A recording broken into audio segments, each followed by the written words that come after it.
Hey, what is going on, guys, and welcome to the video. Now, today's vehicle is a 2008 3/4 ton Chevy Silverado that, for one, barely fits in my garage and is also a complete mess on the outside, as you can see, but it's also got a bit of an unexpected surprise in the box. Okay, just before I show you what's waiting behind the tailgate, we'll take a quick look around the exterior, which, as you can see, is absolutely filthy, and the entire truck has been painted brown with dirt, especially the wheels and wheel wells. But looking at the back, and I can't say I've ever seen one of these little guys before, but if you're thinking now that this must be a hunter's truck, well, you'd be right. Looking inside the box, and there's a fair bit of frozen blood, deer fur, and even a few chunks of hide in there and on the rear bumper. Moving inside, and thankfully it's not quite as bad, but there's still quite a bit of work to do as the carpets and seats are really stained. But just before we jump into it, take a quick second and make sure you're subscribed to the channel. I post a new video like this every week, and if you've got the bell on, you'll get notified the moment they go live. Alright guys, well, I've clearly got my work cut out for me with this truck today, but I'm pretty confident that by the end of the day it is going to look incredible. So as always, sit back, relax, and enjoy the transformation.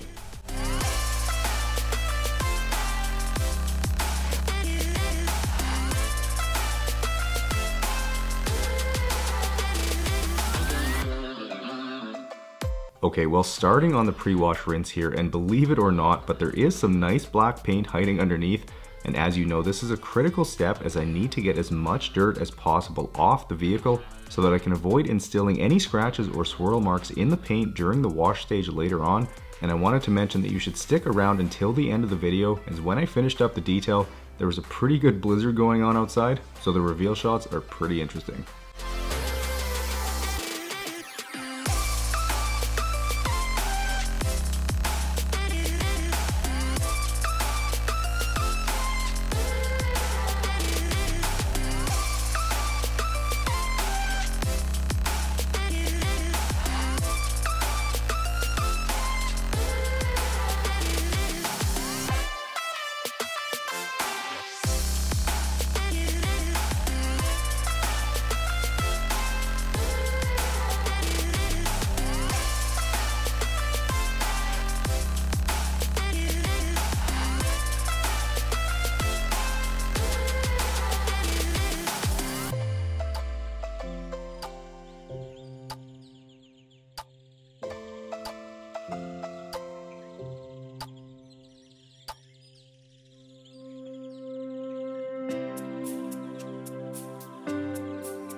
Moving to the tailgate, and I don't know about you guys, but I've never seen one of these little deer heads before, or even the giant personalized rock guard for that matter, but it certainly does make the truck a little more unique, and I can only guess that the owner tows a fair bit with the truck.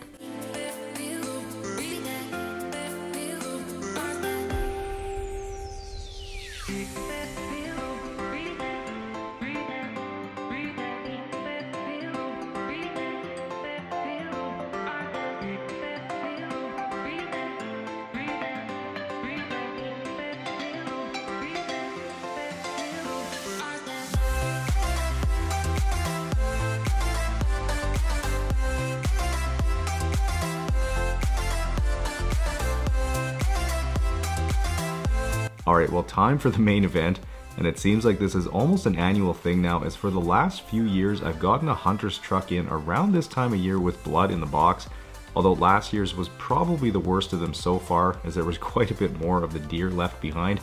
Now, if you haven't seen that video, you should definitely check it out, but getting rid of the blood here isn't too challenging as the pressure washer cuts through it pretty easily.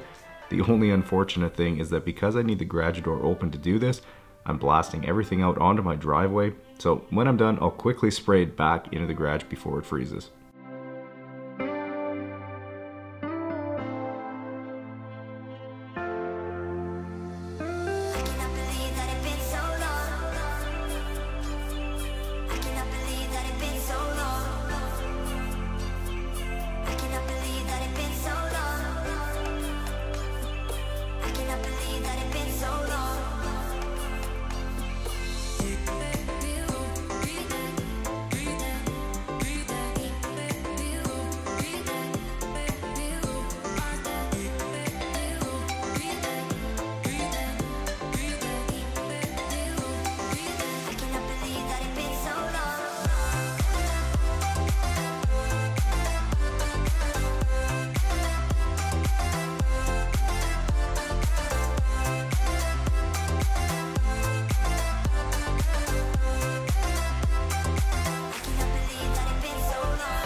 working my way around the truck now, and I wanted to quickly remind you guys that episode 4 of the Studio Build series is up over on the second channel, the Detail Geek 2. With the electrical rough-in complete, it's time for me to make a whole pile of speaker boxes and then run about 1,500 feet of speaker wire and Ethernet cable all throughout the building. So make sure you guys are subscribed over there so you don't miss out on any of the Studio Build videos. They've been a ton of fun to make, and hopefully you guys are enjoying getting to see a behind the scenes look at everything.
Alright, now for these dirty wheels, I'm using my Detail Geek wheel and tire cleaner, which is available on my website at detailgeekautocare.com. And what's great about this is that it's a powerful all-in-one cleaner that can easily take care of any tire blooming, brake dust, or any other road grime that might be on your wheels. And you can also dilute it up to 2-to-1 if your wheels aren't super dirty.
Moving to the mats, and while they've certainly seen better days and even have a few holes in them, they still need to get cleaned up. So after a quick rinse, I'll spray on some of my Detail Geek all-purpose cleaner, which for floor mats I'll dilute to 4-to-1, which is heavy strength, and then after hitting it with the drill brush, I'll simply blast them clean.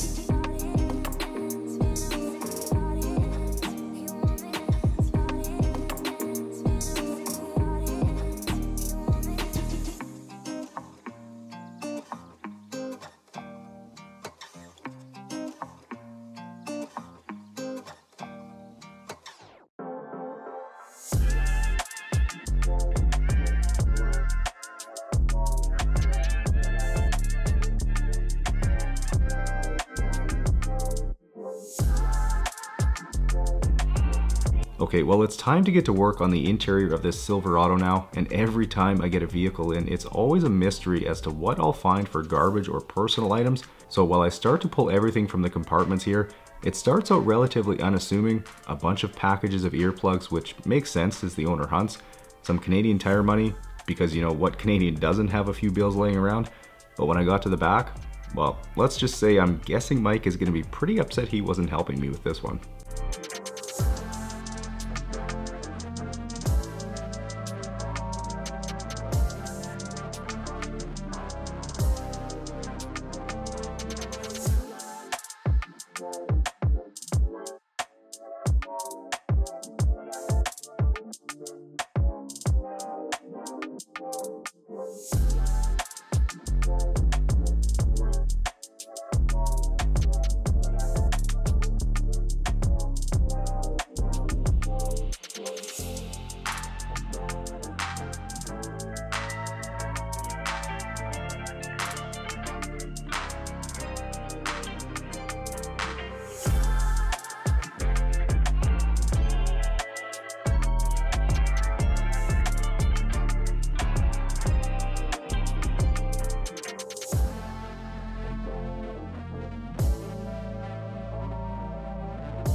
Working my way around with the vacuum, and you can see that these carpets are pretty stained, so the Bissell is definitely going to have some work to do today.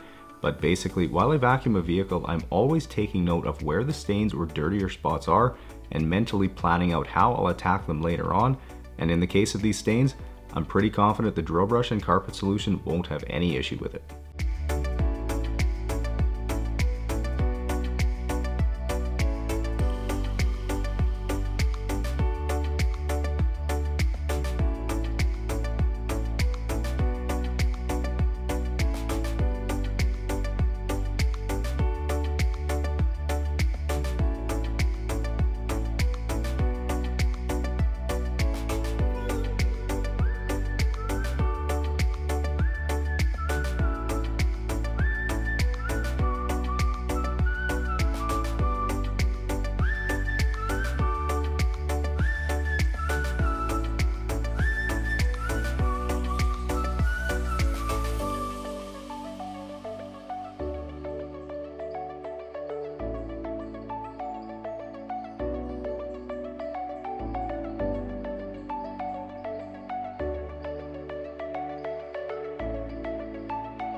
Moving up to the driver's footwell, and you can see this was one of the dirtiest areas inside the truck, but after having done so many of these Chevy and GMC trucks over the years, I know my way around them very well, and I'm confident that I'll have every inch of the truck looking incredible when I'm done.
starting on extracting now, and it's time for this week's members question, which comes from Terrence, and it's how long do you normally leave the carpet solution on before you start extracting?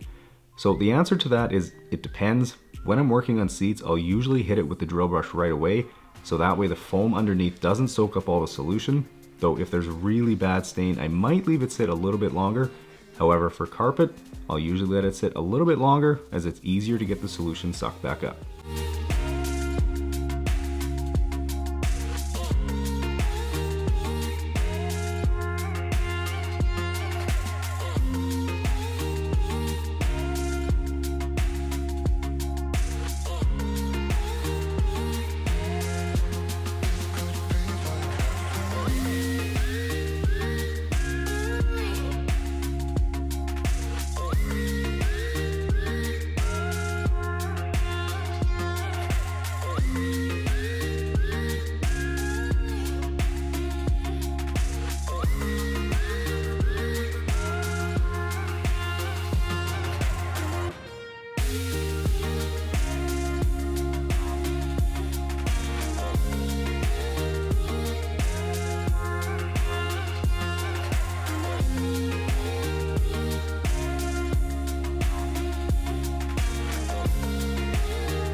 Moving down to the carpets now, and I wanted to give you guys a heads up that the second annual Detail Geek Awards video will be coming your way soon. Just like last year, I'm going to award winners in a whole bunch of different categories like nastiest item found in a vehicle, most memorable moment, and least enjoyable detail. It's completely unnecessary and the awards don't matter, but it should be a good time, so stay tuned for that.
Now as I work on another section here, I figured I'd run through my extracting process for you.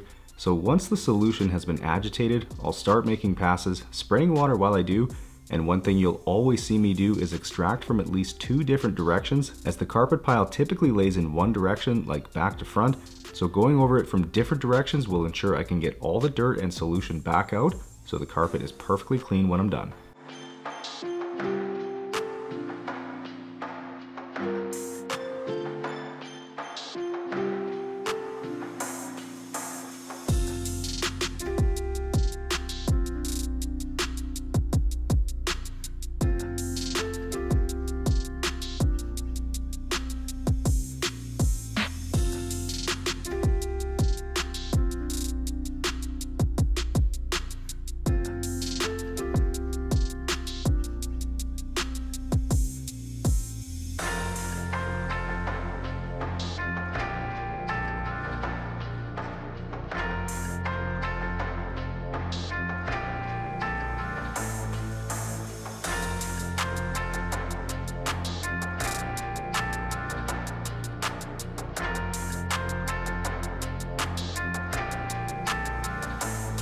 Here's all the dirty water pulled from the truck today.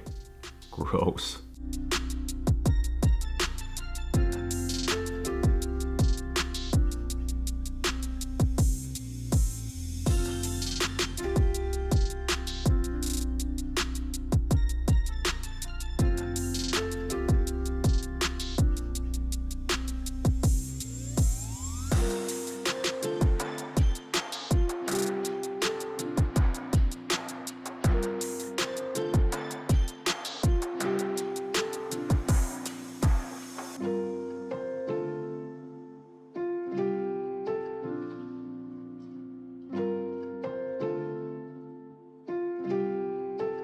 Working my way around with the steamer, and since the trim isn't all that dirty, I'll spray some APC on a slightly damp microfiber towel and wipe everything down, and will then hit all the cracks and crevices with the steamer, which also works really well for the air vents and many other areas inside a vehicle. So for those of you who enjoy detailing your own vehicle, the McCulloch steamer is a tool I would highly recommend. The link is down in the description for you if you're interested.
Okay, with everything perfectly clean now, I'll get to work on applying 303's Aerospace Protectant to every inch of plastic in the truck.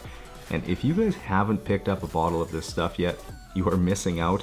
This is a product I've used for well over a decade now and is a staple in the detailing industry, as it's one of the best interior dressings and UV protectants on the market, and for good reason, as it makes everything look incredible.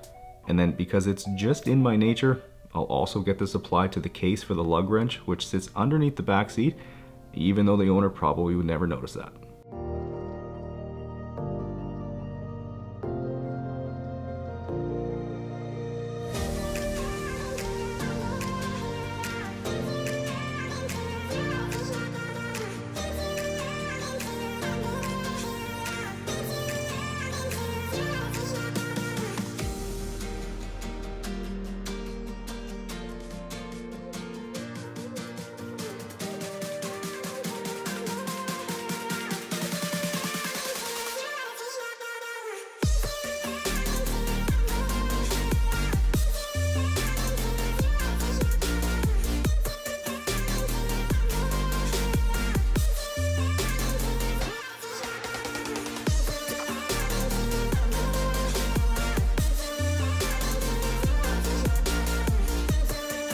Okay, with the paint sealant hazed over now, I'll grab a couple of my Detail Geek dual pile microfiber towels to remove it, and these towels are perfect for removing waxes or sealants and are about as high quality as they come. They're available on my website at detailgeekautocare.com if you're interested.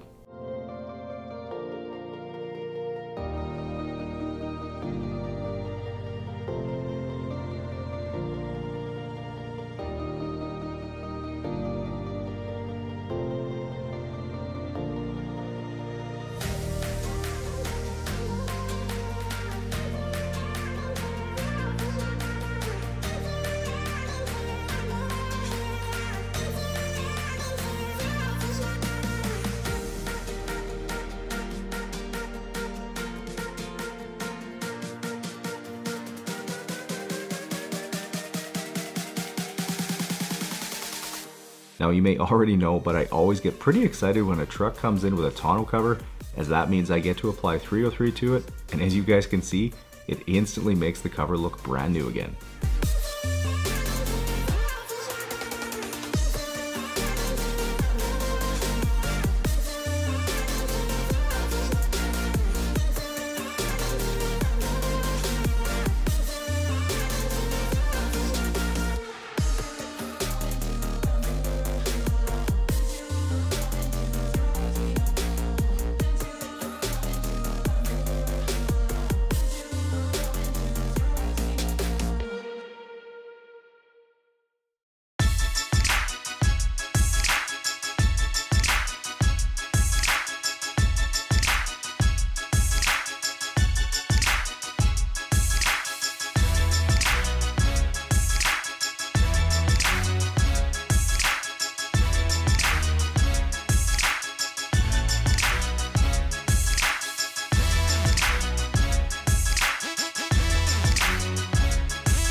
Okay guys, well, I don't know about you, but I'd say that truck is looking absolutely spectacular after 10 hours of work. And I don't know if you can hear, but it is currently blizzarding outside and the wind is whipping around like crazy. So I've got a little bit of work to do and got to head outside and shovel. But anyways, if you guys enjoyed this one, make sure you smash the thumbs up button. Subscribe to the channel if you haven't yet. Enjoy the guitar outro, and I'll see you guys in the next one.